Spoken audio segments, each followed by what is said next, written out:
Okay, and now we will show you Tableviewer. Tableviewer is the part of Kawennón which you might want to explore once you get comfortable with the word maker.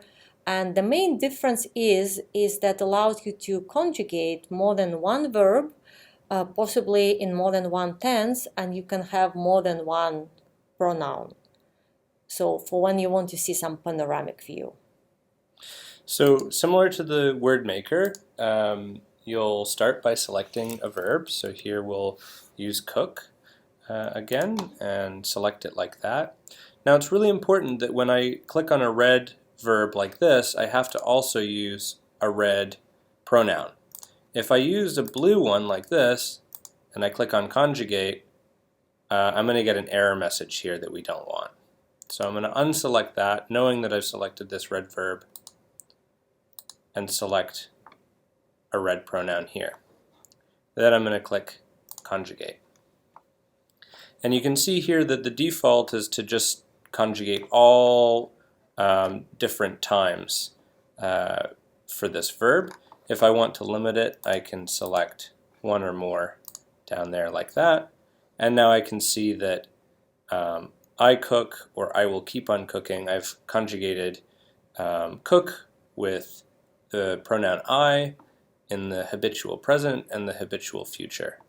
If I want to add more, I can just add more pronouns like that and get a bigger and bigger list. I can also click on this button here to select all of the pronouns or deselect all of them and get a lot of different conjugations as a result.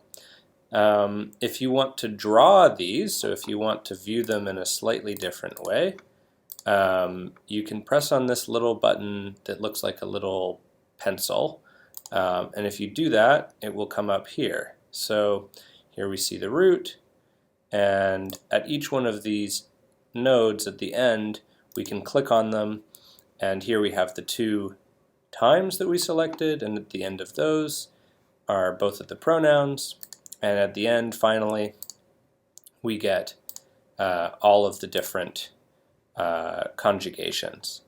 This lets you see how many of the nodes are expanded by default. So if I do 0, you'll see they all go away. If I go 1, it expands them by 1 layer, 2 layers, or 3. And again here, if I want to add more, I just do the same thing as before. I click on the extra pronoun and I click conjugate, and it will draw and add another one there. If I want to, for some reason, change the order of these different nodes, I can click on this button. And as we can see here, it's moving the order of the time layer and the pronoun layer here like that. And I can go back to the grid view at any time just by selecting there. Additionally, if I want to save this as a file, I can actually click on this little icon here, and that will download a Word document with all of the conjugations in that list. So yeah, oh, and I can hide this toolbar if I want just by clicking on that button. Have fun!